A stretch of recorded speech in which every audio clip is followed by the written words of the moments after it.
Les titres restaurants, c'est un peu comme un jeu de société. Tout le monde pense connaître les règles, mais une fois la partie lancée, rien n'est vraiment clair.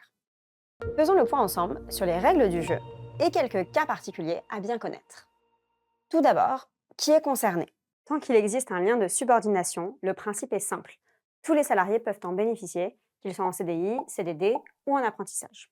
Chaque entreprise peut ensuite définir ses propres modalités, à condition de rester cohérente et équitable pour tout le monde.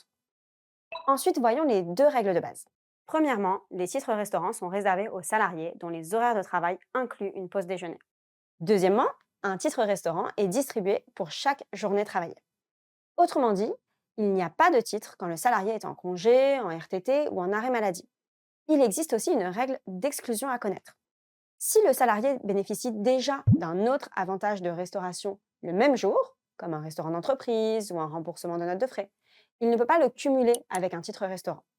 Voyons maintenant les cas particuliers, ou plutôt les questions souvent posées. D'abord, le temps partiel. Les salariés à temps partiel peuvent y avoir droit, mais uniquement si leur horaire couvre la période du repas. Il n'y a pas de minimum d'heures à faire. Ce qui compte, c'est la pause déjeuner.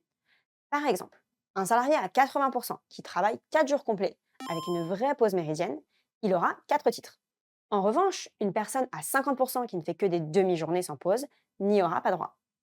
Deuxième cas, le télétravail. Travailler à distance ne fait pas perdre ses titres restaurants tant que le salarié travaille depuis la France. Depuis l'étranger, en revanche, il faut vérifier les conditions locales. Le mieux, c'est de formaliser tout ça dans une charte ou un avenant, histoire d'éviter les malentendus. Et enfin, les stagiaires et alternants. Pour eux, ce n'est pas une obligation légale, mais beaucoup d'entreprises choisissent de leur accorder cet avantage pour rester cohérentes et simplifier la gestion des titres restaurants. Dans le cas où le stage n'est pas rémunéré, il ne peut pas contribuer directement au financement des titres restaurants, puisqu'il ne dispose pas de rémunération permettant une retenue salariale.